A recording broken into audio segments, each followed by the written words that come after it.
Ô, Priscila, o que pode ser feito por essas duas meninas que estão órfãs? Olha, nesse caso, como essa morte não é esperada, não é uma morte por doença, que a gente vai vendo a pessoa se debilitar e aí a aceitação é mais fácil, o ideal seria encaminhá-las para terapia de luto. É uma área da psicologia no Brasil, até recentemente nova, né? É uma área chama tanatologia, é o estudo da morte para ajudar essas pessoas. Ah, então é uma terapia específica para lidar com a morte. No Brasil tem mais ou menos 20 anos, nos Estados Unidos e Europa já tem mais de 40 anos. É realmente uma fase que a pessoa precisa de um apoio.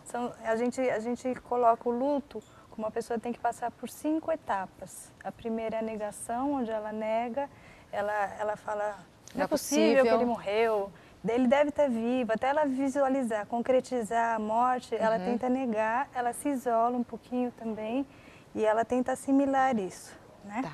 Aí a segunda fase. A segunda é a raiva, que eu tinha te dito já, né? Ela fica com raiva, por que isso? Porque a minha família, tanta gente ruim foi acontecer comigo, ela se revolta, né? Depois a gente entra, depois da raiva a gente entra na barganha que a gente chama, a gente tenta barganhar com Deus, a gente fala, né? A barganha a gente explica assim, se Deus me der ela de volta, eu vou virar uma pessoa extremamente de tal fé, eu vou tentar, ele tenta, antes de concretizar a morte, ele tenta barganhar com Deus para que aquela pessoa realmente volte, entende? Depois a depressão, onde ela realmente fica triste, vivencia o luto, que é extremamente importante para ela. Então quando vem a depressão, a pessoa já sofreu? Já. Tá, aí vem a depressão que ela aceita, não tem jeito. Ela sofre, ela vai se reestruturar, ela vai aprender a viver sem aquele ente querido e o último estágio que é a aceitação. Aí ela aceita a morte. Ela aprende a viver, lógico que dói, eu sempre faço uma analogia como se fosse uma ferida. Quando abre, ela sangra, ela arde, ela dói, aos poucos ela vai melhorando a dor, ela vai cicatrizando, mas a cicatriz sempre vai estar lá. Você sempre vai lembrar da pessoa, mas sem o sofrimento na intensidade que era. E não tem um tempo determinado, varia de situação para situação? Varia conforme o vínculo, varia conforme a religião, é muito importante também, cada um tem a sua, né? Você vê, os orientais acreditam em coisas que a gente não aceita, né? Eles veem a morte como uma festa. E tem gente, doutora, que para numa determinada fase, por exemplo, fica na raiva e passa a viver a vida toda nessa fase, que é a fase da raiva. É aí que a gente entra com esse tipo de terapia, porque ela não conseguiu passar de uma fase para outra, não teve o processo natural de elaboração do luto. Então, na terapia, a gente consegue fazer a pessoa aceitar, onde ela expõe toda a tristeza, ela vivencia a tristeza. Né? Porque outra coisa que acontece muito, que é até importante falar, muitas pessoas me perguntam em consultório, o que eu falo para alguém que perdeu um ente querido? Pois é. Né? E aí vem aquelas coisas que a gente ouve assim, força, você tem que ser forte, você tem que superar, você tem seu filho para criar. Isso é a pior coisa do mundo. Ah, é? É. Porque assim, a pessoa já está se cobrando, já está se culpando. Então ela tem que viver aquela tristeza. Pode ficar triste, pode chorar, pode ter raiva. Para passar por essa fase. Se você bloqueia, você não vivencia e não elabora. Você sabe que quando eu vou em velório, eu não falo nada. Eu falo meus pêsames e fico quieto. Porque o que a gente pode falar naquele momento de dor?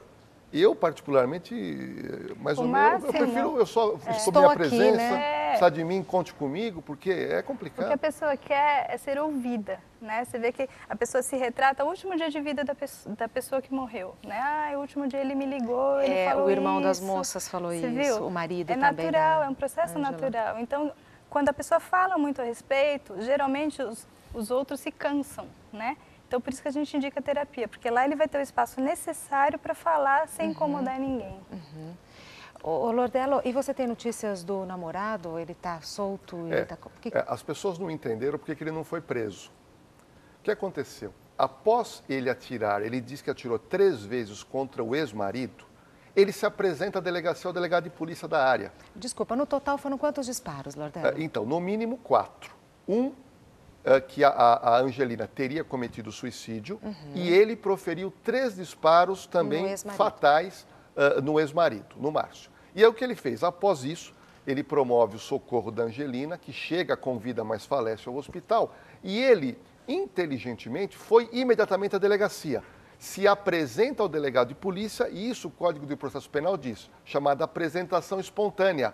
O delegado ouve, não faz a prisão em flagrante, mas ele responderá pelo homicídio e vai tentar provar que ele agiu em legítima defesa. Se ele conseguir provar isso, ele escapa da punição. Se não, ele é condenado por homicídio. Mas, assim, na minha ignorância, né, eu sou leiga, me parece que faz sentido essa hipótese da legítima defesa. A história dele é uma história que a gente não consegue muito imaginar. Vamos imaginar a cena. Uma pessoa entra no seu quarto, Regina, armada, e você está com a sua esposa na cama. Começa uma briga. De alguma maneira, a arma cai na mão da Angelina, desarmando ou não. Ela aponta contra o peito e diz, vocês não... eles estão brigando. Se vocês não pararem de brigar, eu me mato. E ela se mata. Aí, não se sabe por quê, ele, o rapaz, o Jomar, pega essa arma e dá um tiro contra o Márcio. A pergunta é, o tiro foi dado a curta distância ou a média e longa distância? Essa pessoa tentava fugir ou partiu contra ele? Somente porque tudo isso faz diferença. Exemplo, vamos supor que ele deu 3 tiros nas costas do ex-marido. Aí configura o quê? Que o cara estava tentando fugir, não queria mais ficar no local. Ou seja, o laudo de exame necroscópico vai avaliar, primeiro, se ocorreu realmente o chamado suicídio. E segundo, se ocorreu uma legítima defesa. E para isso, tem que ter a reconstituição do crime. Ou seja, o rapaz tem que voltar ao local com o delegado vai pegar uma pessoa parecida com a ex-mulher, um rapaz parecido, e eles vão encenar estatura e vão fazer a encenação do crime para comparar com os laudos periciais, para ver se bate essa história. A princípio, é uma história, no mínimo, diferente do que a gente vê no cotidiano.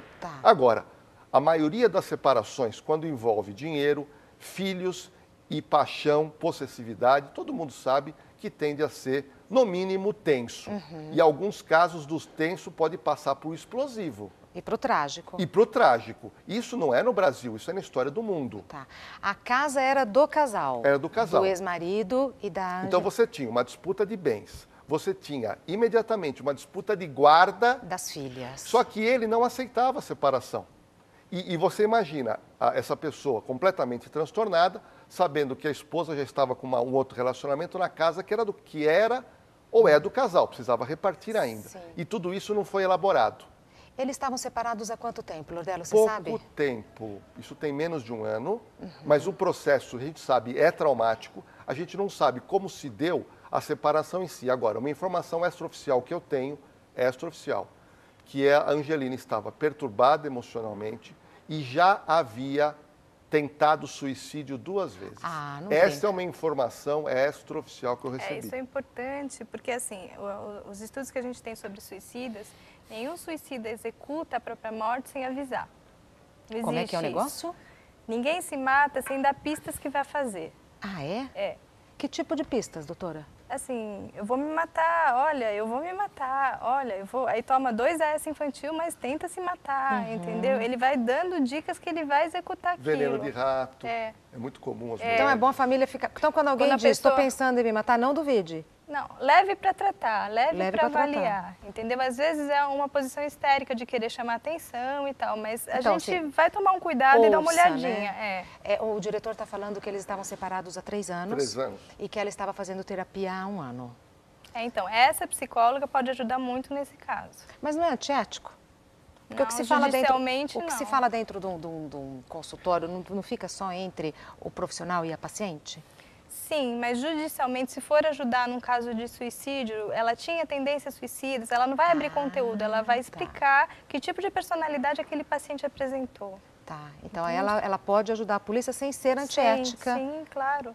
O juiz mesmo talvez a chame para ajudar no caso. E sem expor. Diga. Regina, quem está passando por isso, sendo casado ou não, ou namorado, nunca essa explosão de raiva, de ódio acontece do dia para a noite.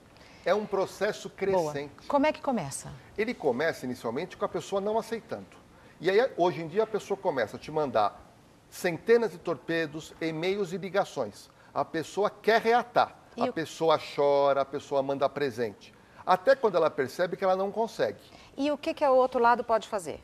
Olha, existe um estudo de um americano que eu participei e a estratégia é o seguinte: manter distância e evitar o máximo de contato. Para a pessoa perceber que finalizou mesmo. Às vezes, você pegando o telefone e xingando com ela, o outro lado entende o seguinte: ela está xingando, mas ela quer voltar. A pessoa começa num delírio. Mas o processo de agressividade ele é crescente. ele começa com tapa, ele começa com grito, com uma ameaça, com um torpedo ameaçador, ele começa com uma violência maior e aí vai caminhando para realmente uma tentativa ou um homicídio. Nossa. E aí você não pode esperar para ver quando essa escada de violência começa a ser crescente. Porque a gente nunca sabe quando virá o golpe final, né? É por isso que esse caso é um caso tradicionalíssimo de crime passional. Diferente, que eu acho, do caso Elise Matsunaga. Isso é uma passionalidade extrema. O que faz um homem de 48 anos pegar uma arma, invadir a casa da mulher, da ex-mulher, pegar uma escada, andar pela casa e entrar no quarto com uma arma. É uma cena de filme, mas não foi filme, foi uma realidade que aconteceu lá em Niterói. Tá. O caso da Elise é outra história, né? Que eu entendo que não houve essa passionalidade. Nesse caso, não. É uma passionalidade da pessoa com uma arma de fogo entrando num quarto. O que ele ia fazer com essa arma? É óbvio que ele queria matar alguém. Uhum.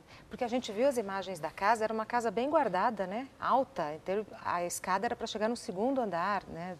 Ele pensou em tudo isso. E como ele conhecia a casa, ele percebeu que estava toda trancada, mas ele sabia onde tinha uma escada. Ele pega a escada que em tese é de propriedade dele, porque era do casal. E ele sabe escalar, ele conhece a casa, aquela casa ele ajudou a construir. E aí ele vai ao quarto com uma arma. Agora, por que ele não entrou no quarto e já atirou? Tudo isso, não é estranho? É. A pessoa entra no quarto, um casal dormindo, ele tem na mira tanto a ex-mulher como o Amásio atual. Ele poderia ter matado os dois e fugido, não. Em tese, entram nessa chamada luta corporal. E como é que essa arma sai da mão dele e cai na mão da Angelina? Então, tudo isso, só uma boa reconstituição para a gente chegar na verdade dos fatos.